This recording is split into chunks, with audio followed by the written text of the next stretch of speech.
ఇక హైదరాబాద్ లో దాడి వీరభద్రరావు మాట్లాడుతున్నారు మీడియాతో. ఇప్పుడు లైవ్ లో చూద్దాం.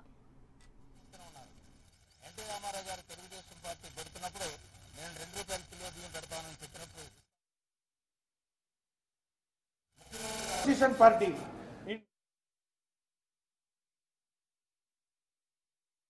నమ్మలేదు. నమ్మకుండా ఎన్టీ రామారావు గారు తెలుగుదేశం పార్టీ పెడుతున్నప్పుడు నేను ₹2 కిలో బియ్యం పెడతానని చెప్పినప్పుడు ఇస్తాను అన్నప్పుడు విజయభాస్కర్ రెడ్డి గారు ముఖ్యమంత్రిగా ఉండి నేను ₹90 ఇస్తానని చెప్పి ఆయన ఇంటర్వ్యూ చేశారు. కానీ ప్రజలు అటువంటి జిమ్మిక్స్ ఎవరు కూడా నమ్మలేదు. నమ్మకుండా తెలుగుదేశం పార్టీని మళ్ళీ తీసుకురావడం అనేటువంటి జరిగింది. ఈవేళ తెలుగుదేశం తాలూకు ఉనికిపోయింది.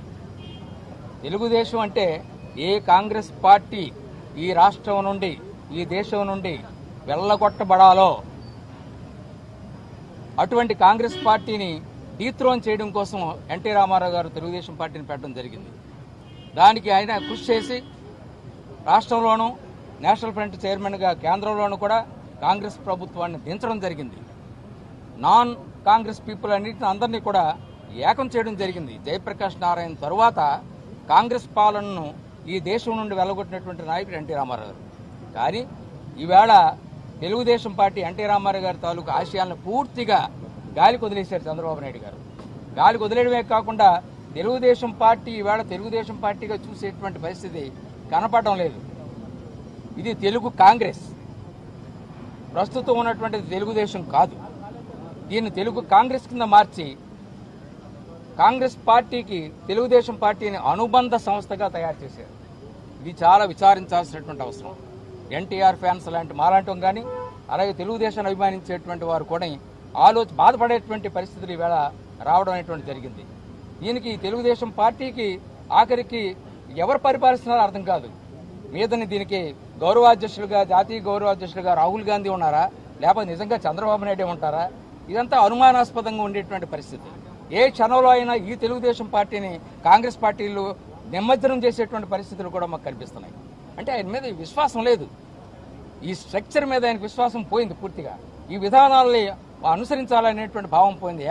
కేవలం పవర్ మాంగర్, పవర్ కావాలి. ఏది ఏమైనా ఎవరిని ఎవరితో కలుపుకున్నా విధానాలు అక్కర్లేదు, ఎన్టీఆర్ అక్కర్లేదు, తెలుగుదేశం పార్టీ తాలూకు ఆశయాలు అక్కర్లేదు, అన్నిటిని గాలిలో కలిపే నాకు మళ్ళీ ముఖ్యమంత్రి పదవి రావాలి అన్నటువంటిది ఉంది. ఈ రాష్ట్రానికి ఈ పరిస్థితుల్లో చంద్రబాబు నాయుడు గారి పాలన పోవడం అనేటువంటిది చారిత్రాత్మక అవసరం. జగన్మోహన్ రెడ్డి గారి పాలన రావడం అనేటువంటిది చారిత్రాత్మక అవసరం. Thank you.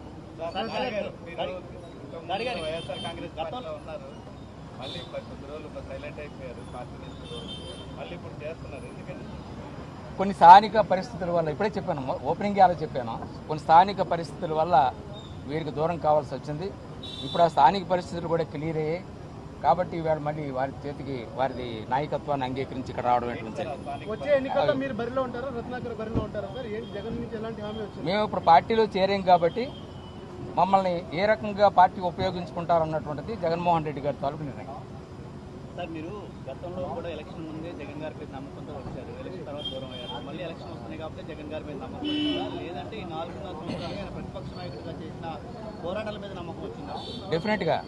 ఎందుకంటే జగన్మోహన్ రెడ్డి గారు అసలు ప్రపంచంలోనే ఇంత సుదీర్ఘమైనటువంటి పాదయాత్ర చేసినటువంటి నాయకులు లేరు. చాలామంది పాదయాత్ర చేశారు, లేకపోలేదు, పెద్దలు చేశారు. వినోబా భావ దగ్గర నుంచి పాదయాత్ర చేసినటువంటి వారు ఉన్నారు. కానీ ఇంత సుదీర్ఘమైనటువంటి పాదయాత్ర చేసినటువంటి వారు ఎవరు లేరు. ఒక రాజకీయ నాయకుడిగా ఈనాటి కాలంలో జగన్మోహన్ రెడ్డి గారు పాదయాత్రలు చేయడం వల్ల ప్రజల సమస్యల్ని ఎక్కడికెక్కడ అడుగడుగునా ఆయన చూడడం అనేటువంటి జరిగింది, ఎక్స్పీరియన్స్ చేయడం అనేటువంటిది జరిగింది. ఆ ఎక్స్పీరియన్స్తో ఈవేళ ఆయన తాలూకు స్పీచెస్ అవనవండి, ఆయన తాలూకు విధానం అవనవండి, ఆయన ప్రవర్తన అవనవండి, ఆయన రాజకీయ విధానాలు అవనవండి, ఇవన్నీ కూడా చాలా ప్రజారంజకంగా కనిపించేటువంటి పరిస్థితులు ఇవాళ కనిపిస్తున్నాయి. ఒక మెచ్యూర్డ్ పొలిటీషియన్ ఇవాళ కనబడుతున్నారు. తప్పనిసరిగా జగన్మోహన్ రెడ్డి గారి తాలూకు నాయకత్వంలో ఈ రాష్ట్రం బాగుపడుతుందని మేము విశ్వసిస్తున్నాం.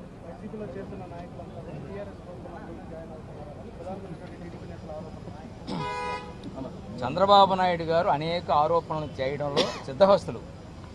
రోజుకొక ఆరోపణ చేస్తారు, గంటకొక ఆరోపణ చేస్తారు, నిమిషానికి ఒక ఆరోపణ చేస్తారు. ఆయన విశ్వాసం ఏంటంటే ఆయన ఇప్పుడు కూడా ప్రజలు వాళ్ళకి షార్ట్ మెమొరీ, వాళ్ళు మర్చిపోతారు, వాళ్ళకి ఏది జ్ఞాపకం ఉండదు,